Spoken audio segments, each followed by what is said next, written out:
Hello, good morning to all of you. आज का हमारा टॉपिक है रासायनिक अभिक्रिया के प्रकार। यानी कि जो हमने रासायनिक अभिक्रिया पढ़ी हैं उनके क्या क्या प्रकार हैं उसके बारे में हम पढ़ने वाले हैं। ठीक है जी। तो कौन कौन सी रासायनिक अभिक्रियाएं हमारे सामने आएंगी, उनके क्या क्या टाइप होंगे, उनके बारे में हम यहाँ पे पढ़ने वाले हैं। तो कक्षा 9 में हम अध्ययन कर चुके हैं कि रासायनिक अभिक्रिया के समय किसी एक तत्व का परमाणु दूसरे तत्व के परमाणु में नहीं बदलता है। देखिए 9th क्लास में आपने पढ़ा है कि कोई भी एक तत्व का परमाणु दूसरे तत्व के परमाणु में नहीं बदलता है। अगर इधर मान लेते हैं सोडियम है तो एरोहेड के इधर भी सोडियम ही रहेगा। ये ऐसे नहीं है कि ये मैग्नीशियम बन जाएगा या कुछ और बन जाएगा। तो एक तत्व का परमाणु एक तत्व के परमाणु में ही रहेगा, नहीं बदलेगा। न तो कोई परमाणु मिश्रण से बाहर आता है और न ही बाहर मिश्रण में जाता है, न ही मिश्रण से बाहर कोई परमाणु जाएगा और न ही आएगा। वास्तव में किसी रासायनिक अभिक्रिया में परमाणुओं के आपसी आबंध के टूटने और जुड़ने से नए पदार्थों का निर्माण होता है। देखिए आबंध क्या होते हैं, जैसे मान लेते हैं आपने H2 + O2 ये अभिक्रिया से H2O हमारे पास बना। ठीक है, तो यहाँ पर 2 4 हो गया, यहाँ पे 2 मल्टीप्लाई करेंगे ताकि हम बैलेंस कर सकें। यहाँ पे H और H के बीच में क्या है, ये आबंध है। ठीक है, और यहाँ पर ऑक्सीजन और ऑक्सीजन के बीच में ये क्या है, आबंध है। ठीक है, और ये आबंध है, प्लस का निशान नहीं है। मैं दोबारा से इसको नोट करता हूँ। H और H के बीच में बॉन्ड है जिसको हम कहेंगे बॉन्ड, यानी कि आबंध है। ठीक है, ये एक दूसरे से जुड़े हुए हैं इस आबंध के कारण। प्लस ऑक्सीजन और ऑक्सीजन भी एक दूसरे से इस आबंध के कारण जुड़े हुए हैं। और फिर जब वाटर बनेगा तो वो उनमें भी आबंध होगा ऑक्सीजन और हाइड्रोजन के बीच में। तो इस तरह से ये जो आबंध हैं इनके कारण जब देखो ये वाला आबंध टूटेगा, ठीक है, या ये वाला टूटेगा तभी तो ये बनेगा। तो यानी कि इसमें आबंध बनेगा। तो इसका मतलब क्या हुआ कि आबंध टूटते और बनते हैं एक रासायनिक अभिक्रिया के अंदर। तो उसके बाद देखिए तो विभिन्न प्रकार के आबंधों के बारे में आप अध्याय नंबर 3 और 4 में पढ़ेंगे। हम तीसरे और चौथे चैप्टर में ये चीज़ें पढ़ने वाले हैं। ठीक है, अब हम एक पहली अभिक्रिया करते हैं। अभिक्रिया का पहला प्रकार है संयोजन अभिक्रिया। देखिए नाम से ही पता चल रहा है संयोजन। संयोजन यानी कि जोड़ना। संयोजन का मतलब क्या होता है, जोड़ना। और किस चीज़ को जोड़ा जाता है, दो या दो से अधिक जब टूटी हुई चीज़ें होती हैं उनको ही जोड़ा जाता है। तो इस तरह से हम कह सकते हैं कि हमारे पास जो तीर का निशान है इससे पहले दो या दो से ज़्यादा चीज़ें होंगी और उसके बीच में प्लस का सिंबल होगा, यानी कि उन दोनों को हम क्या करेंगे, ऐड करेंगे और क्या बनाएंगे, एक बनाएंगे। जोड़कर हम क्या बनाएंगे, एक। जैसे मान लेते हैं ए और बी हमारे पास क्या है, अभिकारक हैं और इनसे एक उत्पाद बन रहा है। तो ए और बी क्या है, जोड़े गए हैं और एक उत्पाद बनाया गया है। अगर दो या दो से अधिक अभिकारकों को जोड़कर एक उत्पाद बनाया जाता है तो उसे हम संयोजन अभिक्रिया कहते हैं। तो देखते हैं आगे इस जो एक्टिविटी है यानी कि जो क्रियाकलाप है इसमें क्या कहा गया है। ये आपको एक क्रियाकलाप दिया गया है। एक बीकर में थोड़ा कैल्शियम ऑक्साइड और बुझा हुआ चूना लीजिए। कैल्शियम ऑक्साइड का फॉर्मूला होता है CaO। ठीक है, ये बुझा हुआ चूना आपने लेना है। तो इसमें धीरे धीरे जल मिलाइए और इसमें आपने क्या करना है, जल मिलाना है, धीरे धीरे पानी मिलाना है। तो अब बीकर को स्पर्श कीजिए, जैसा कि ये हैंड आपको नज़र आ रहा है। तो यहाँ पर बीकर को आपने स्पर्श करके देखना है जैसा चित्र में दिखाया गया है। क्या इसके ताप में कोई परिवर्तन हुआ, आपने देखना है कि क्या इसका टेम्परेचर चेंज हुआ या नहीं हुआ, क्या ये गर्म हुआ या नहीं हुआ। तो देखिए आगे, देखिए हमने कैल्शियम ऑक्साइड लिया था और कैल्शियम ऑक्साइड, ठीक है जी, और उसमें हमने पानी डाला तो जिससे क्या बन गया, कैल्शियम हाइड्रोक्साइड बन गया और प्लस में ऊष्मा निकली। ऊष्मा निकल रही है, इसका मतलब ये जो बीकर था वो क्या हो गया है, ये जो बीकर इसने टच करके देखा ये क्या हो गया है, गर्म हो गया है। ठीक है, ये इसने टच करके देखा तो ये क्या हो गया है, गर्म, यानी कि इसमें ऊष्मा निकल रही है। तो हम कह सकते हैं कि जब संयोजन अभिक्रिया होती है तो उसमें क्या निकलती है, ऊष्मा निकलती है। अब देखो एक हमारे पास अभिकारक ही है, एक अभिकारक है, क्योंकि तीर के निशान के जो लेफ्ट साइड यानी कि जो बाईं तरफ होते हैं वो होते हैं अभिकारक और जो दाईं तरफ होते हैं वो होते हैं उत्पाद। तो इसमें क्या बन रहा है, एक बन रहा है। तो 2 से जब एक बनता है तो वो कौन सी अभिक्रिया होती है, वो हमारी अभिक्रिया होती है रासायनिक अभिक्रिया। ठीक है, संयोजन रासायनिक अभिक्रिया। तो ये एक हमारी संयोजन अभिक्रिया होगी। ठीक है जी। उसके बाद हम पढ़ते हैं नेक्स्ट, संयोजन अभिक्रिया कहते किसको हैं। देखिए, तो नेक्स्ट देखिए, इस अभिक्रिया में कैल्शियम ऑक्साइड जो है वो जल के साथ मिलकर एकल उत्पाद बना रहा है, तो कैल्शियम हाइड्रोक्साइड बना रहा है। तो ऐसी अभिक्रिया जिसमें 2 या 2 से अधिक अभिकारक एकल उत्पाद का निर्माण करते हैं उसे क्या कहते हैं, संयोजन अभिक्रिया। तो संयोजन अभिक्रिया क्या हुई, जिसमें एकल उत्पाद का निर्माण होता है जब 2 या 2 से अधिक अभिकारक जो है वो क्रिया करते हैं। तो यही मैंने पहले बताया था। उसके बाद क्या आप जानते हैं, बहुत ही इंटरेस्टिंग टॉपिक है, ऊपर की अभिक्रिया में निर्मित बुझे हुए चूना। देखिए जो हमने ऊपर अभिक्रिया पढ़ी है, यहाँ पर देखिए इसमें 2 टाइप के चूने आए हैं, एक तो बिना बुझा हुआ चूना आया है, एक बुझा हुआ चूना आया है। ठीक है, जो बिना बुझा हुआ चूना है उसका फॉर्मूला होता है CaO, या आप यहाँ पे राइट भी कर सकते हो अपनी कॉपी में कि बिना बुझे हुए चूने का सूत्र क्या है, CaO कैल्शियम ऑक्साइड। ठीक है, और बुझे हुए चूने का CaOH ट्वाइस। ठीक है, इसको बोलते हैं CaOH ट्वाइस, कैल्शियम हाइड्रोक्साइड। तो इस तरह से हम एक टॉपिक, इंटरेस्टिंग टॉपिक पढ़ते हैं जो आपके डेली लाइफ में आप देखते हो। तो देखिए, ऊपर की अभिक्रिया में निर्मित बुझे हुए चूने के विलयन का उपयोग दीवारों की स्फेदी करने के लिए किया जाता है। स्फेदी का मतलब समझते हो, जो देसी भाषा में हम कहते हैं कि कली करने के लिए किया जाता है। कैल्शियम हाइड्रोक्साइड वायु में उपस्थित कार्बन डाइऑक्साइड के साथ धीमी गति से अभिक्रिया करके दीवारों पर कैल्शियम कार्बोनेट की एक पतली परत बना लेता है। देखिए, जो कैल्शियम हाइड्रोक्साइड है वो यहाँ पर क्या करेगा, दीवारों के साथ, देखिए कैल्शियम हाइड्रोक्साइड वायु में उपस्थित किससे, कार्बन डाइऑक्साइड से रिएक्शन करेगा और इस कैल्शियम कार्बोनेट की एक परत बना लेगा। देखिए, ये कैल्शियम हाइड्रोक्साइड है, ये कार्बन डाइऑक्साइड है। आपको पता, हवा में आपके पास कार्बन डाइऑक्साइड होती है, तो क्या बनेगा, CaCO3 बनेगा और वाटर बनेगा। वाटर आपका वेपर के तौर पे उड़ जाएगा, सिर्फ बचेगा क्या, CaCO3 कैल्शियम हाइड्रोक्साइड। तो क्या बचा, calcium carbonate, sorry calcium carbonate. तो ये कैल्शियम जो कार्बोनेट है ये आपको क्या करेगा, दीवार के ऊपर एक पपड़ी के तौर पे जम जाएगा। ठीक है, तो वही देखिए, और ये चमक लेके आएगा। तो कैल्शियम कार्बोनेट का निर्माण होता है, यह दीवारों पर चमक आ जाती है। तो रोचक बात यह है कि ये जो संगमरमर का पत्थर होता है उसका भी क्या फॉर्मूला होता है, संगमरमर के पत्थर का भी फॉर्मूला होता है CaCO3, यानी कि कैल्शियम कार्बोनेट। CaCO3 यानी कि कैल्शियम कार्बोनेट। ठीक है, ये संगमरमर के। इसी तरह हमारे पास कुछ और एग्जाम्पल हैं जो संयोजन अभिक्रिया के एग्जाम्पल हैं, जैसे carbon plus oxygen carbon dioxide बन रहा है। ठीक है, यानी कि कोयले को अगर हम ऑक्सीजन की उपस्थिति में जलाते हैं तो कार्बन डाइऑक्साइड गैस को छोड़ता है, यानी कि CO2 गैस बनती है।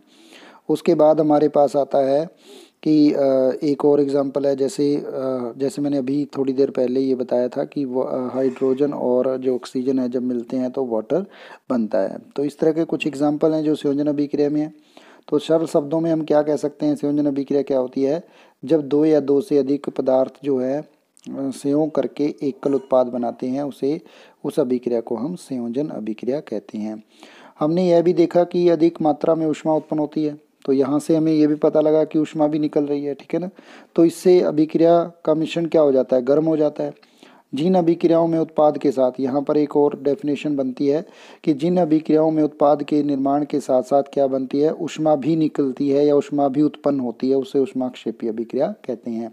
तो ऊष्माक्षेपी अभिक्रिया क्या हुई, ऊष्माक्षेपी। ठीक है, तो ऊष्माक्षेपी का मतलब क्या हुआ, ऊष्मा का मतलब हुआ ऊर्जा, क्षेपी का मतलब होता है छोड़ना, यानी कि जो ऊर्जा को उत्पन्न करे, ऊर्जा को छोड़े, उसे ऊष्माक्षेपी अभिक्रिया कहते हैं।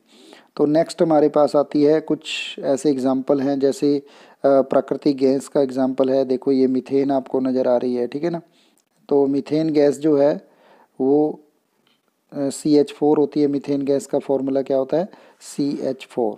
क्या होता है, CH4। और ये जब ऑक्सीजन की प्रेजेंस में जलेगी तो CO2 और H2O और ऊर्जा निकलेगी।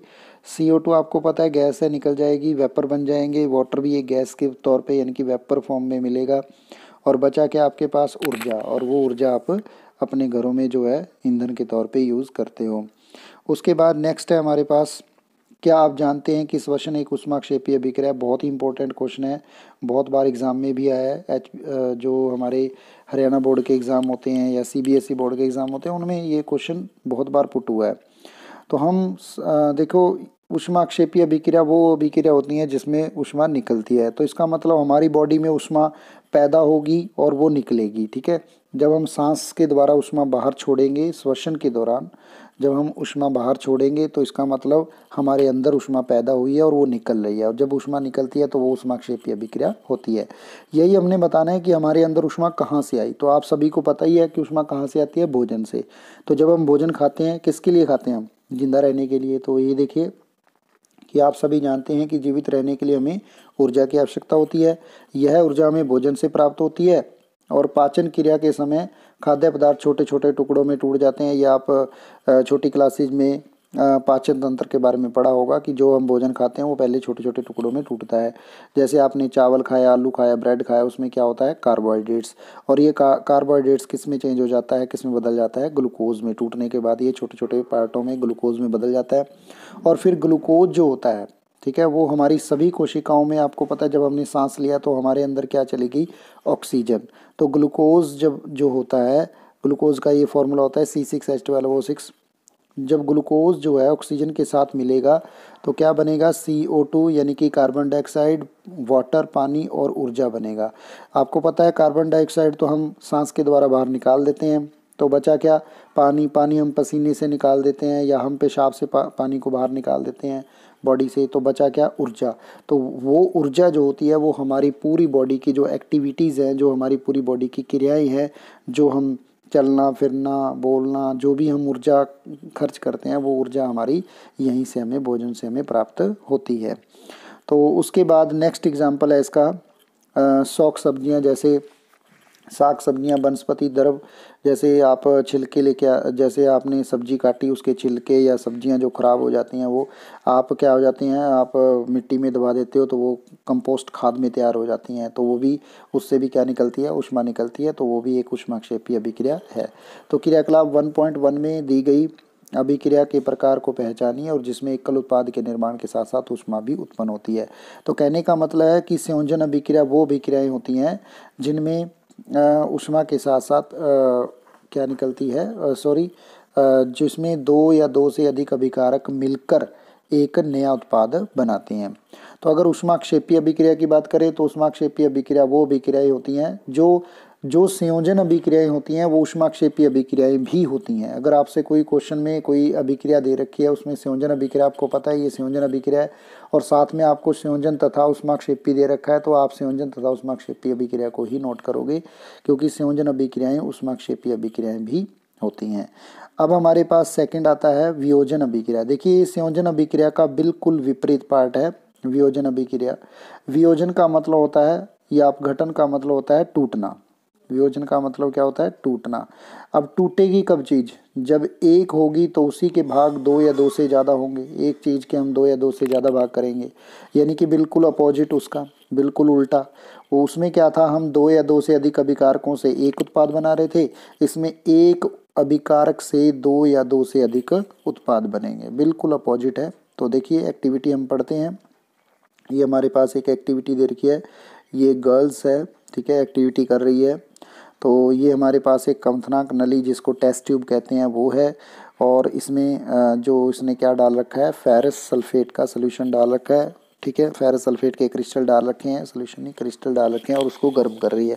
तो इसने क्या देखा कि क्या हो रहा है, देखिए एक्टिविटी 1.5 में हम पढ़ते हैं।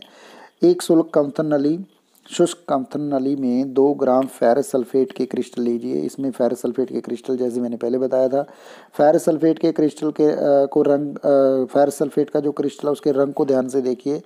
कंथन नली यानी कि टेस्ट ट्यूब को बर्नर और सिपरेट लैंप की ज्वाला के साथ, ये आपको जो दिखाई दे रहा है ये बर्नर है, ठीक है, या फिर सिपरेट लैंप भी आप दे सकते हो। उस पर गर्म कीजिए जैसा चित्र 1.4 में दिखाया गया है। ये आपका डायग्राम है 1.4।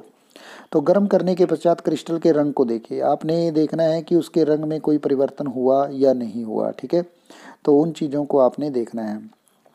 तो नेक्स्ट हमारे पास आता है कि क्या आपने ध्यान दिया कि फेरस सल्फेट क्रिस्टल के हरे रंग में परिवर्तन हुआ। इसका मतलब यहाँ पे क्वेश्चन आपका बनता है, याद करना है आपने कि फेरस सल्फेट का जो क्रिस्टल होते हैं उनका रंग कैसा होता है, हरा रंग होता है।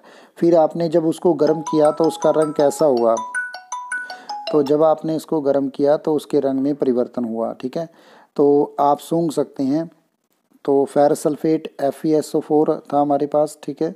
और फिर Fe2O3 SO2 और SO3 में वो चेंज हो गया। तो देखिए FeSO4 जो था उसमें उसने ऊष्मा लिया, यानी कि इसमें हमें क्या करनी पड़ेगी, ऊष्मा देनी पड़ेगी। उसमें तो हम ऊष्मा क्या कर रहे थे, ऊष्मा पैदा हो रही थी, इसमें हम ऊष्मा को दे रहे हैं, ठीक है। तो यानी कि FeSO4 बिना ऊष्मा लिए क्या नहीं हो रहा, विघटित नहीं हो रहा।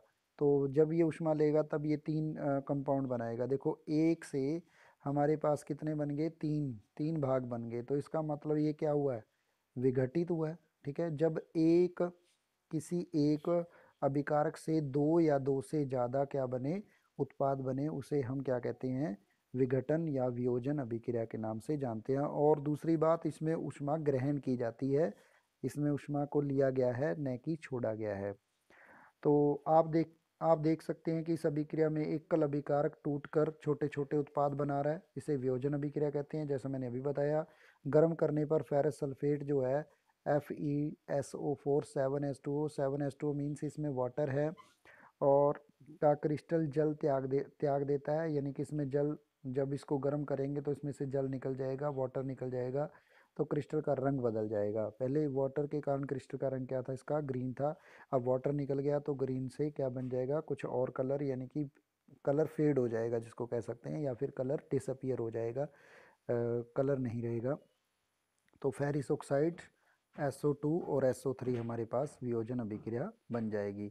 तो फेरिक ऑक्साइड जो होता है, जबकि SO2 और SO3 जो है वो गैसी हैं, फेरिक ऑक्साइड क्या है, एक ठोस है, और जो SO2 और SO3 है वो क्या है, गैसी हैं। तो ये चीज़ें हमारी निकल जाएंगी, फेरिक ऑक्साइड अकेला बच जाएगा, SO2 और SO3 गैसेज यहाँ से रिमूव हो जाएंगी। उसके बाद बात आती है ऊष्मा देने पर कैल्शियम कार्बोनेट। ऊष्मा देने पर कैल्शियम कार्बोनेट किस में टूट जाता है, कैल्शियम कार्बोनेट CaCO3। जब इसको ऊष्मा दी जाती है तो ये किस में टूट जाता है, कैल्शियम ऑक्साइड और कार्बन डाइऑक्साइड, यानी कि calcium oxide CaO plus carbon dioxide CO2। तो देखिए एक से क्या बना, इसमें भी दो आपके कंपाउंड बने हैं। तो इसका मतलब क्या हुआ, ये भी एक वियोजन अभिक्रिया है। तो वियोजन अभिक्रिया में आपने ध्यान देना है। देखिए ये आगे एग्जाम्पल बना के दिखा रखा है इसने। CaCO3 आपके पास सॉलिड था, जब इसको ऊष्मा दी गई तो Ca और CO2 में बदल गया। तो ऊष्मा देने पर कैल्शियम कार्बोनेट का कैल्शियम ऑक्साइड और कैल्शियम ऑक्साइड में वियोजन, कार्बन डाइऑक्साइड में वियोजन होना एक प्रमुख वियोजन अभिक्रिया है, जिसका उपयोग विभिन्न उद्योगों में, हाँ जी, इसका उपयोग किसमें किया जाता है, उद्योगों में, फैक्ट्रियों में किया जाता है। कैल्शियम ऑक्साइड को चूना या चूने बिना बुझा हुआ चूना भी कहते हैं, ये मैंने पहले ही बता दिया था। तो आपको अगर आ जाए बिना बुझे हुए चूने का फॉर्मूला क्या है, तो आप कैल्शियम ऑक्साइड, बुझे हुए चूने का फॉर्मूला क्या है, कैल्शियम ऑक्साइड, और बिना बुझे हुए का CaOH ट्वाइस, यानी कि कैल्शियम हाइड्रोक्साइड होता है, ठीक है। ऊष्मा के द्वारा वियोजन अभिक्रिया होती है, तो इसका मतलब इसमें ऊष्मा दी जाती है न कि छोड़ी जाती है, ऊष्मा लेकर ये वियोजन अभिक्रिया होती है। उसके बाद एक एक्टिविटी है हमारे पास 1.6 एक्टिविटी, इसलिए उसका डायग्राम है। तो इसमें क्या है, एक अवधन नली उसी तरह टेस्ट ट्यूब लेनी है, उसमें 2 ग्राम लेड नाइट्रेट आपने डालना है, लेड नाइट्रेट का चूर्ण आपने इसमें लेना है और उसको गर्म करना है बर्नर के ऊपर, ठीक है।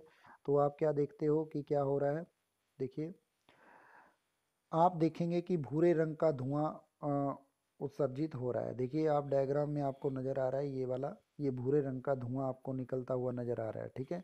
कब, जब आपने इसको गर्म किया।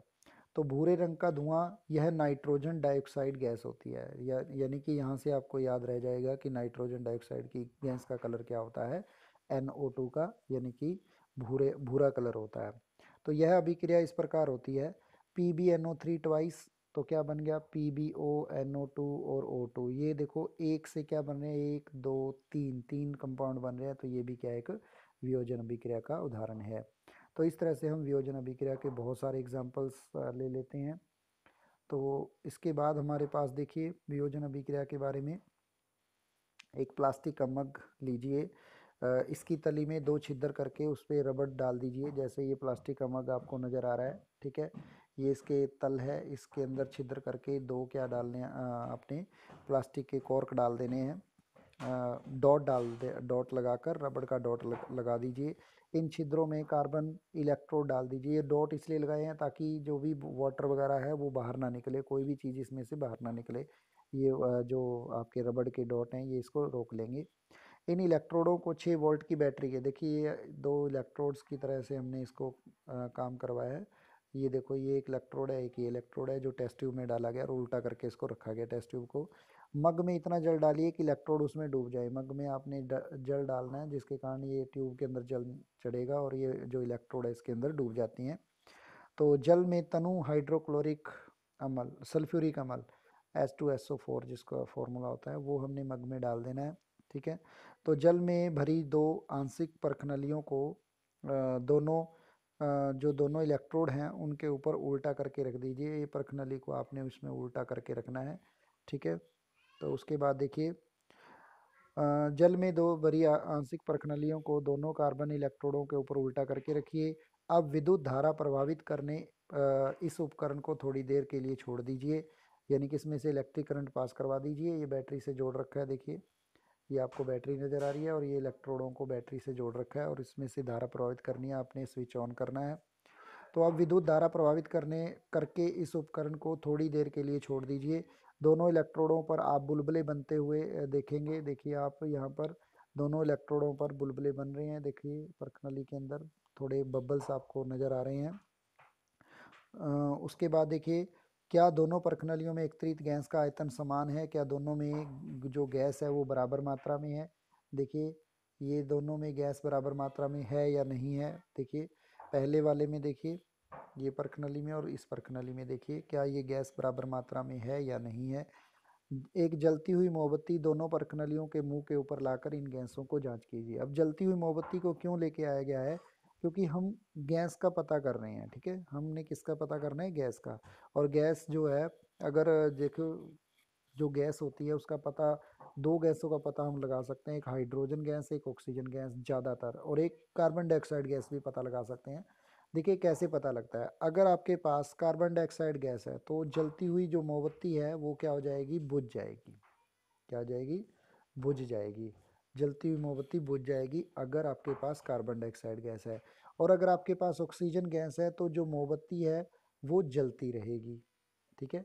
क्या रहेगी, जलती रहेगी। अगर आपके पास हाइड्रोजन गैस है तो एक ब्लास्ट की तरह जलेगी, एक ब्लास्ट सा लेके जलेगी। जैसे आप ब्लास्ट, जैसे आपका पटाखा जलता है इस तरह के आपको जलती हुई नज़र आएगी। तो इस तरह से हम ये जलती हुई मोमबत्ती से 3 टेस्ट कर सकते हैं, 3 गैसों का पता लगा सकते हैं। तो वही इसने कहा जलती हुई मोमबत्ती को इसके पास लेके आना है और सावधानी आपने रखनी है कि शिक्षक की सावधानी पूर्वक किया जाना चाहिए शिक्षक द्वारा। तो दोनों स्थितियों में क्या होता है, दोनों प्रखनलियों में कौन सी गैस उत्पन्न होती है, ये आपने यहाँ पर नोट करना है। एक और एक्टिविटी आपके सामने दे रखी है, क्रियाकलाप 1.8। एक चाइना डिश लेनी है। चाइना डिश देखिए ये वाली चाइना डिश होती है, चीनी मिट्टी की बनी होती है। 2 ग्राम इसमें सिल्वर आपने डालना है, Ag जिसको बोलेंगे, सिल्वर क्लोराइड डालना है तो AgCl डालना है आपने। तो AgCl डालने के बाद आपने चाइना डिश को थोड़ी देर के लिए सूर्य की धूप में, ये देखो आपको धूप नज़र आ रही है तो सन की आपने जो धूप है वो इसके ऊपर आ जानी चाहिए। तो थोड़ी देर बाद आप सिल्वर क्लोराइड के रंग को देखोगे कि किस तरह का रंग हो चुका है, ठीक है। तो धूप धूप मतलब ऊर्जा दी गई है, उसको ऊर्जा दी गई है तो इसका मतलब वो कौन सी अभिक्रिया होएगी, वो होएगी आपकी वियोजन अभिक्रिया। देखिए AgCl था, सूर्य के प्रकाश में जब रखा तो सूर्य जो भी जिसमें भी रखा जाता है चाहे उसमें ऊष्मा दी जाती है तो आप एरोहेड के ऊपर लिखते हो, एरोहेड के ऊपर ये शो किया जाता है कि इसको कहाँ रखा गया है, इसमें क्या डाला गया है। तो Ag+Cl2 बन चुका है, ठीक है। तो इसका जो कलर है उस इसी तरह सिल्वर ब्रोमाइड में AgBr में Ag और Br2 बन गया। तो दी गई अभिक्रिया जो होती है वो श्वेत फोटोग्राफी में प्रयोग किया जाता है। श्याम श्वेत photography, black and white photograph जो यूज़ करते हैं, पहले यूज़ होते थे, जो आपका अब तो कलर्ड फोटो आने लगी है, पहले ब्लैक एंड वाइट फोटो आती थी तो AgBr का यूज़ किया जाता था। तो आप यहाँ पे अंडरलाइन कर लेना कि AgBr का यूज़, या फिर हम कह सकते हैं श्वेत फोटोग्राफी में किसका प्रयोग किया जाता है, AgBr सिल्वर ब्रोमाइड का। ठीक है, तो उसके बाद देखिए, अब देखो यहाँ पर आपको ये चीज़ें नज़र आ रही हैं कि जो सिल्वर क्लोराइड है वो दो पार्ट में टूट गया, सिल्वर ब्रोमाइड है वो दो पार्ट में टूट गया। इसका मतलब अभिक्रिया क्या हो रही है, वियोजन अभिक्रिया हो रही है। और इसमें क्या क्या किया जा रहा है, इसमें जो भी अभिकारकों को तोड़ा गया है उसके लिए हमें किसकी ज़रूरत पड़ रही है, ऊष्मा की ज़रूरत पड़ रही है। तो इसका मतलब क्या हुआ, देखो ऊर्जा की आवश्यकता होती है, तो इस अभिक्रिया में ऊर्जा क्या होती है, अवशोषित होती है, इसलिए उसको ऊष्मा शोषी अभिक्रिया कहते हैं। ऊष्मा शोषी का मतलब क्या होता है, ऊष्मा का मतलब होता है ऊष्मा, और शोषी का मतलब होता है अवशोषण। जिसमें ऊष्मा का अवशोषण होता है, जिसमें ऊष्मा का अवशोषण होता है उसे हम ऊष्मा शोषी अभिक्रिया कहते हैं। तो यहाँ पर हमें दो बातें सीखने को मिली हैं। पहली कि संयोजन अभिक्रिया में ऊष्मा क्या होती है, उत्पन्न होती है, यानी कि छोड़ी जाती है। और दूसरी कि जो वियोजन अभिक्रिया है उसमें ऊष्मा को ग्रहण किया जाता है। तो जिसमें ऊष्मा को ग्रहण किया जाता है तो उसे हम क्या कहते हैं, ऊष्मा शोषी अभिक्रिया कहते हैं। ये भी कई टाइप से ऊष्मा ग्रहण कर सकते हैं, चाहे विद्युत पास करवा के कर सकते हैं, चाहे धूप में सूर्य के प्रकाश में रख सकते हैं, चाहे उसको गर्म करके कर सकते हैं। तो यानी कि ये अलग अलग मेथड है, ये हम नेक्स्ट में पढ़ेंगे। उसके बाद ये क्वेश्चन देखिए, बिल्कुल आसान से क्वेश्चन है, ये क्वेश्चन आपने करने हैं। कहता है किसी पदार्थ एक्स के विलयन का उपयोग सफेदी करने के लिए किया गया है। तो प्रत्येक एक्स का मान और उसका सूत्र, सफेदी के लिए किसका उपयोग किया गया था, CaO कैल्शियम ऑक्साइड का। ठीक है, और उसका सूत्र मैंने आपको बता ही दिया। दूसरा कि लिखे पदार्थ एक्स की जल के साथ क्रिया करने के बाद, देखिए जो जल के साथ क्रिया करेगा, अगर CaO हम वाटर के साथ रिएक्शन करवाएंगे तो क्या बना था, CaOH ट्वाइस, यानी कि आपके पास कैल्शियम हाइड्रोक्साइड बना था। तो यही अभिक्रिया बतानी है कि जल के साथ अभिक्रिया करके क्या बनेगा। क्रियाकलाप 1.7 में एक प्रणाली में एक त्वरित गैस की मात्रा दूसरे से दुगनी क्यों है, इस गैस का नाम बताइए। अब आपने जो एक्टिविटी की थी उसमें बताना है कि गैस की जो मात्रा है वो डबल क्यों हो चुकी है। देखिए 1.7 एक्टिविटी जो है वो आपको यहाँ पर नज़र आएगी, ये 1.6 में ही 1.7 क्रियाकलाप देखिए चित्र नंबर 1.6 में। यहाँ पर आपको एक गैस ये नज़र आ रही है, एक गैस ये नज़र आ रही है। ठीक है, तो इसमें लिखा भी हुआ है कि जो ये वाली गैस है ये हाइड्रोजन गैस है, और जो ये वाली गैस है ये ऑक्सीजन गैस है। ठीक है, तो ये आप यहाँ से नोट कर सकते हो। जिसने बिल्कुल अच्छे तरीके से डायग्राम वगैरह पढ़ा है वो आराम से क्वेश्चंस को बिल्कुल आराम से हैंडल कर देगा, कोई दिक्कत वाली बात नहीं है। तो ये था हमारा आज का टॉपिक। ठीक है, उम्मीद करते हैं कि आपको अच्छे तरीके से समझ में आ गया होगा। आगे से जो भी चीज़ ना समझ में आए वो आप पूछ लेना, कमेंट बॉक्स में भी आप मेरे को बता सकते हो। Thank you very much.